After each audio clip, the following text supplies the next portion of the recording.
twokwibaza kandi turazirikana ego dushingiye kuwo dusukurira, kugira ngo uwo dusukurira tumufashe muri rusangi tubanze tumwite izina, yitwa Burundi. Dusukurira Burundi. Burundi ni kuvuga nde?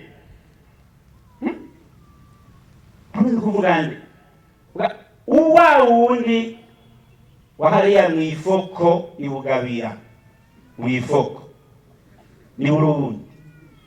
Hamwe na wa wundi w'ikibago hariya muri Makamba ni Burundi. Tutibagiwe n'Umugina cyane n'udusiga bangaza, abo ni ba Burundi. Dusukurira Burundi. None Burundi turamukunda ngo tube abakozi biwe beza beranda b'intungane. Ikibazo umukozi mwiza rero aranga ubwa mbere no gukunda uwakorera. Gukunda Imana twabivuze, tuzere gukunda Burundi. Umukozi w'intungane, umukozi atunganiye Imana n'abantu, arangwa n'urukundo, akunda uwakorera. Imana turayikorera, mugabo yaciye itugabira gukorera iki? Uburundi. Kandi dukorera Uburundi twitwa Abakristu. Abakristu. Icyo tuzogizirikana ngaho. Tuzakorera Uburundi turi Abakristu. Hehe none.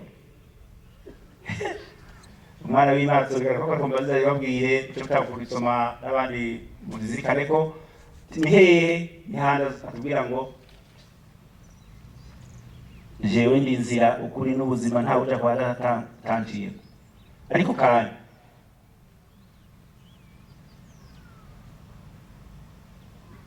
mutemeye kuvuka ubugira kabiri mu mazi na mutima mweranda ntimushobora kubona ubwami bw'Imana.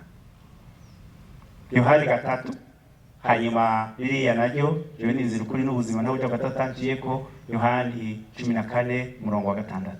Rero twumve neza cyane ko ishingiro ari ngaha. Dukunde rero Burundi bwacu, ngo dukunde iyo Mana, dukorere iyo Mana, twongera dukorera Burundi bwacu. Imana izotubonera ku buryo dukorera Burundi bwacu. Ibikorwa by'umuntu nivyo bimugira intungane. Ukwemera samajambo nico Yakobo mweranda agombye kutubwira. Ukwemera samajambo, ukwemera kugaragarira mu bikorwa. Ego kuri wa mukozi w'intungane twari twabanje kubica ku masonga gatoyi. Ego umutima w'ukwemera nyako ugaragarira muri ivyo bikorwa, ubonekera mu byo turangura, kandi abantu bakabibona tutarinze no kuvuga.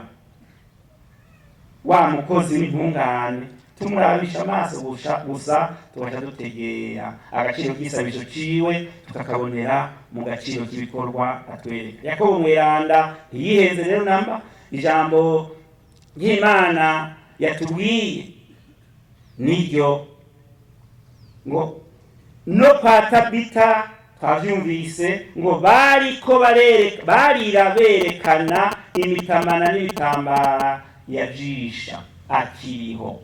Ivyo yajisha akiriho, ibikorwa biranga umuntu kandi bikamukurikiza niyo atakiri kuri iyi si.